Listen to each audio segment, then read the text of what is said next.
Bonjour à tous, aujourd'hui on se retrouve pour un nouveau tutoriel de GeniGen 2. Et vous allez me dire, mais bon sang, mais vous en avez déjà fait un. C'est vrai, c'était pour toutes les bases sur GeniGen 2, et si vous l'avez pas vu, je vous conseille d'aller voir ça pour être bien à l'aise, parce qu'aujourd'hui, je vais focaliser au contraire sur l'utilisation des enzymes de restriction. Alors, on va voir notamment comment on pourrait utiliser des enzymes de restriction pour dépister une maladie génétique comme la drépanocytose ou la mucoviscidose. Ça, c'est quelque chose qu'on va faire en première spécialité SVT. J'ai un TP sur lequel on utilise ça pour dépister la mucoviscidose. Mais aujourd'hui, je vais prendre un autre exemple pour pas interférer, c'est celui de la drépanocytose. La drépanocytose, c'est une maladie monogénique, autosomique récessive, c'est-à-dire qu'il faut les deux allèles morbides pour être malade, qui est causée par une mutation sur le gène de l'hémoglobine bêta.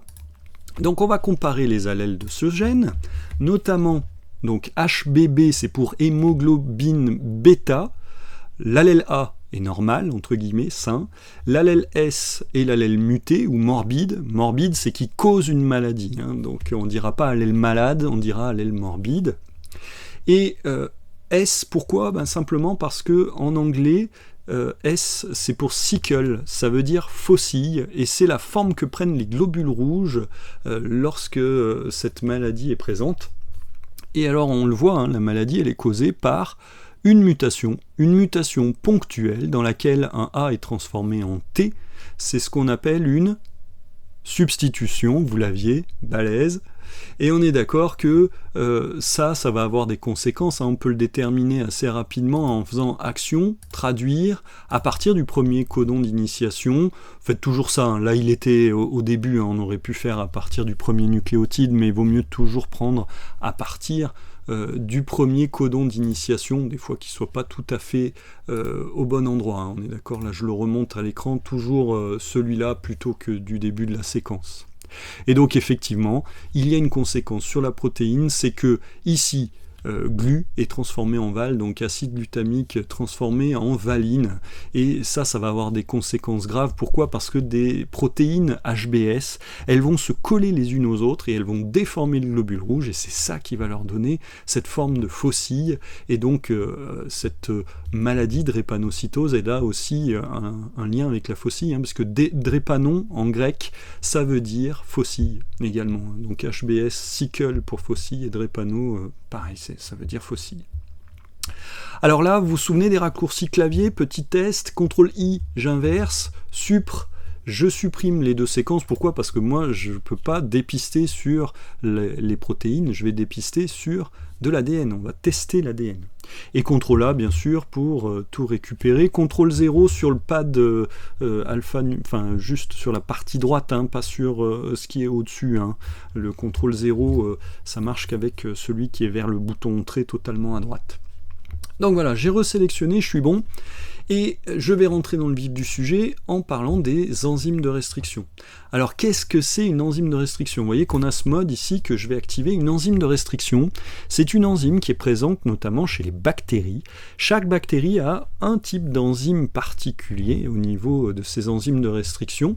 Et d'ailleurs, vous allez voir qu'on leur donne un nom qui est en lien avec le nom de l'enzyme. Par exemple, ici on a ECO-R1. ECO, c'est pour Escherichia coli.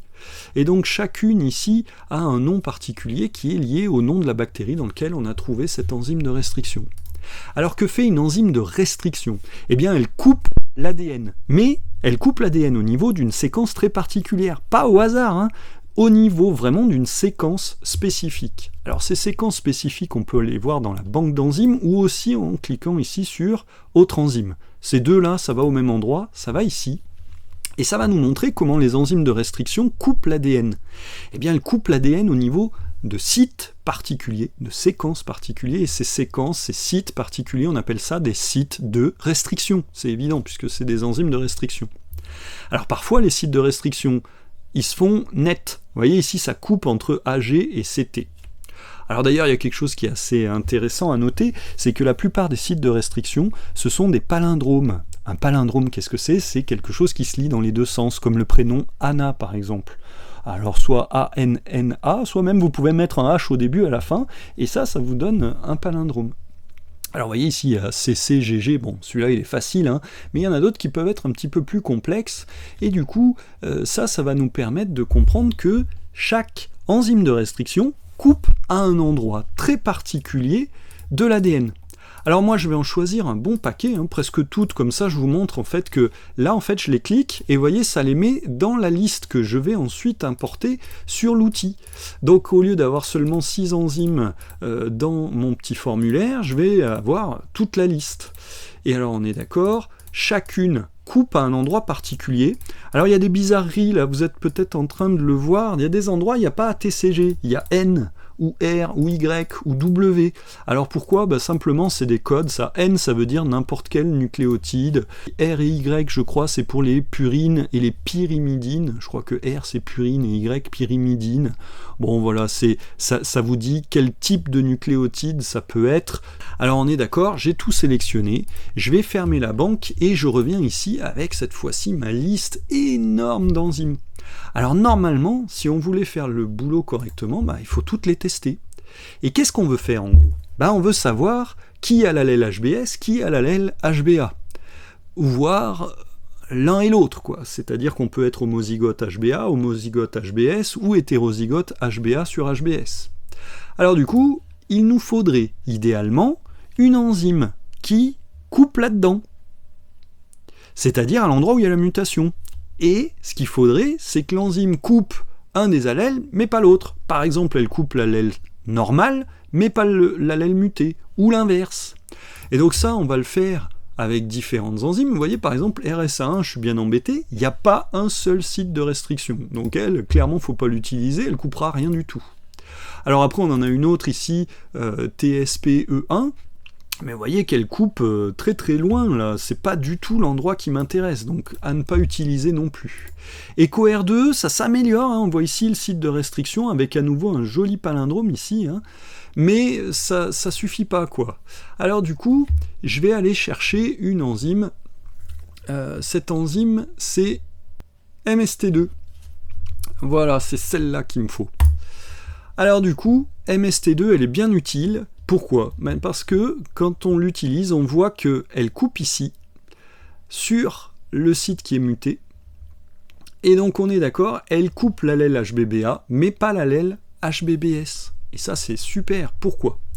Parce que si on a une personne qui a que les allèles HBBA, on va couper à deux endroits différents, ici et ici vers le nucléotide 177. Alors du coup, qu'est-ce qui se passe? Si je coupe deux fois un morceau comme ça linéaire, eh bien ça va faire 1, 2, 3 fragments. Alors attention, ça c'est pas vrai si l'ADN est circulaire. S'il est circulaire, en fait, un collier, si vous le coupez une fois, ça fait un seul morceau, et si vous le coupez une deuxième fois, ça fera un deuxième morceau. Mais vous voyez bien que circulaire, ça fera un morceau de moins, parce qu'il faut déjà couper une première fois pour avoir quelque chose qui est linéaire. Alors du coup, ça nous intéresse, parce que ça veut dire que si on coupe de l'ADN avec MST2, cet ADN HBBA, on va avoir 3 fragments, mais sur l'ADN HBBS, on n'en aura plus que 2. Alors ça, vous allez me dire, ouais, mais bon, là on est sur de l'ordinateur, comment on voit ça en vrai dans un labo? Comment les chercheurs vont faire ça? Eh bien, ils extraient l'ADN, ils vont avoir cet ADN qui est présent de différents individus, ils vont le traiter avec l'enzyme de restriction. Bien sûr, ils la choisissent comme ça, là, sur l'ordinateur, parce que vous avez vu qu'il y en a toute une liste et qu'il ne faut pas se tromper, parce qu'il n'y en a pas beaucoup qui vont correspondre. On va laisser ça à 37 degrés pendant 1 heure, et puis on va récupérer le liquide qu'il y a dans ce tube, qui a finalement permis de couper l'ADN, et les morceaux d'ADN qu'on aura formés comme ça, on va les déposer dans un gel d'électrophorèse, et grâce à l'électrophorèse, on va faire migrer, et on va avoir des fragments de différentes tailles qu'on va pouvoir identifier, c'est-à-dire à la fois en nombre et à la fois en taille. Et ça, c'est à peu près ce qu'on va appeler un profil ADN. Du coup, là, ce qui nous intéresse, c'est que le logiciel peut le faire, ça. Pourquoi? Parce qu'il peut nous proposer une électrophorèse simulée. Alors c'est juste un schéma et il va mettre des petites bandes régulières. Et vous voyez qu'ici on a simulé une électrophorèse d'un individu qui ne possède que les allèles HBBA.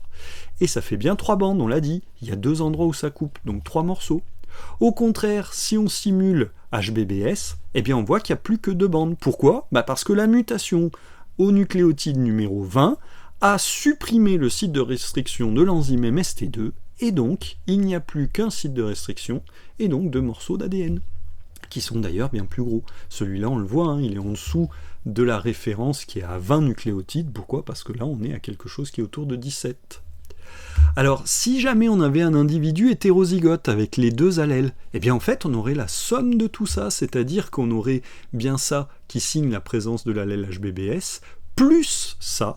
Donc ici, on aurait une bande plus grosse, puisque les 2 sont identiques, les 2 bandes ici, presque collées l'une contre l'autre, et la petite bande ici en dessous de 20.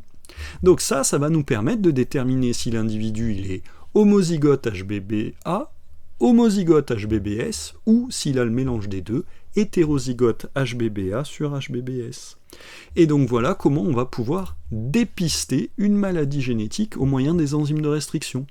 Alors pourquoi on faisait comme ça ? Eh bien parce que peut-être aujourd'hui ça va vous paraître bête, parce que vous allez dire mais on nous parle du séquençage, c'est hyper facile à faire.